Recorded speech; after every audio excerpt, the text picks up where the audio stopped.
जय हिंद दोस्तों।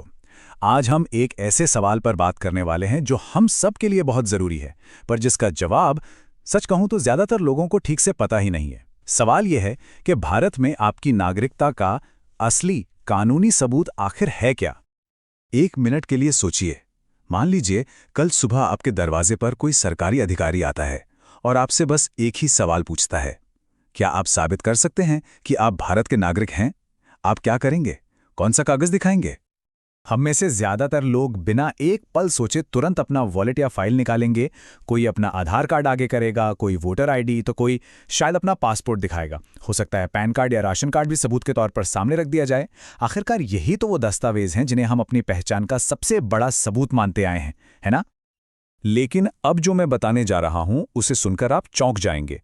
भारतीय कानून के हिसाब से इनमें से कोई भी दस्तावेज अकेले आपकी नागरिकता का 100% पक्का सबूत नहीं है। जी हां, आपने बिल्कुल सही सुना। ये कोई सुनी सुनाई बात नहीं, बल्कि हमारे देश की एक ठोस कानूनी सच्चाई है। तो चलिए सबसे पहले उस बड़ी गलतफहमी को दूर करते हैं जो इस सारी कन्फ्यूजन की जड़ है। देखिए, हम अक्सर पहचान यानी आइडेंटिटी और नागरिकता यानी सिटीजनशिप को एक ही चीज समझ लेते हैं, पर कानून की नज़र में इन दोनों के मतलब और मायने बिल्कुल अलग हैं।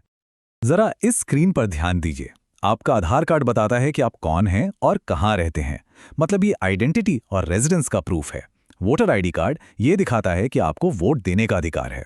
और पैन कार्ड, वो तो टैक्स से जुड़ा एक डॉक्यूमेंट है। ये सब आपकी पहचान बताते हैं। लेकिन नागरिकता एक अलग ही चीज़ है। वो एक लीगल स्टेटस है, एक कानूनी दर्जा जो आपको देश के एक सदस्य के तौर पर जोड़ता है।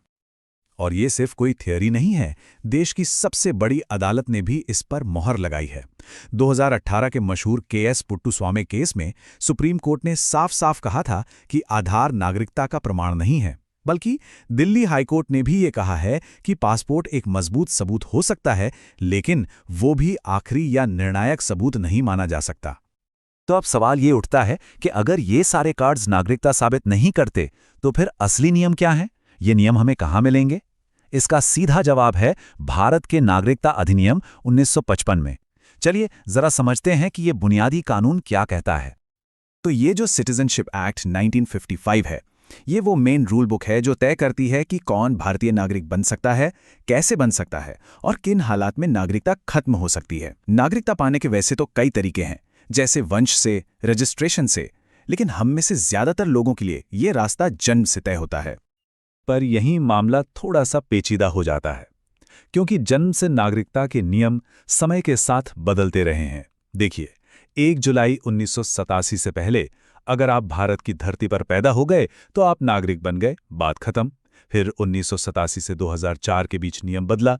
अब भारत में पैदा होने के साथ साथ आपके माता पिता में से किसी एक का भारतीय होना भी जरूरी था, और 3 दिसंबर 2004 के बाद ये नियम और भी सख्त हो गया कि जन्म भारत में हो, एक पेरेंट भारतीय हो और दूसरा कोई अवैध प्रवासी ना हो। तो फिर असली सबूत क्या है? देखिए, सबसे जरूरी बात यह समझनी है कि नागरिकता का सबूत कोई एक जादुई कार्ड नहीं है जिसे आप दिखा दें और काम हो जाए। असली सबूत है एक डॉक्यूमेंट्री ट्रेल, मतलब दस्तावेजों की एक पूरी चेन, एक पूरी कड़ी जो आपको और आपके परिवार को कानून के इन अलग अलग तारीखों से जोड़ती है। इस चेन में क्या क्या आता है? आपका बर्थ सर्टिफिकेट, स्कूल छोड़ने का सर्टिफिकेट जिसमें जन्म की जगह लिखी हो, आपके माता पिता की नागरिकता साबित करने वाले कागजात और यहां तक कि पुराने जमीनी रिकॉर्ड्स भी। ये सब मिलकर आपकी नागरिकता का केस मजबूत करते हैं। लेकिन इन सारे दस्तावेजों के बीच एक ऐसा डॉक्यूमेंट है जिसे नागरिकता का गोल्ड स्टैंडर्ड माना जाता है। ये वो आखिरी और सबसे पक्का सबूत है, और वो दस्तावेज है भारतीय नागरिकता का प्रमाण पत्र। जी हां, सर्टिफिकेट ऑफ इंडियन सिटीजनशिप। ये कोई आम सर्टिफिकेट नहीं है, इसे सीधे भारत का गृह मंत्रालय यानी मिनिस्ट्री ऑफ होम अफेयर्स जारी करता है, और कानून के नज़र में ये 100% निर्णायक सबूत है, मतलब कंक्लूसिव प्रूफ। अगर आपके पास ये सर्टिफिकेट है तो फिर कोई दूसरा दस्तावेज इसे चुनौती नहीं दे सकता। तो सवाल है कि इसे हासिल कैसे किया जाए? इसकी एक पूरी ऑफिशियल प्रक्रिया है। आपको नागरिकता नियम 2003 के तहत फॉर्म 13 भरना होता है। फिर अपने सभी सपोर्टिंग डॉक्यूमेंट्स के साथ इसे जिला कलेक्टर के ऑफिस में जमा करना होता है। इसके बाद लोकल पुलिस और प्रशासन की तरफ से पूरी वेरिफिकेशन होती है, और जब सब कुछ सही पाया जाता है तब जाकर गृह मंत्रालय फाइनल अप्रूवल देता है और ये सर्टिफिकेट जारी करता है। तो अब जब हम इस पूरी जानकारी के आखिर में आ गए हैं तो आइए एक बार सब कुछ समेटते हैं और एक बहुत बड़े सवाल पर सोचते हैं।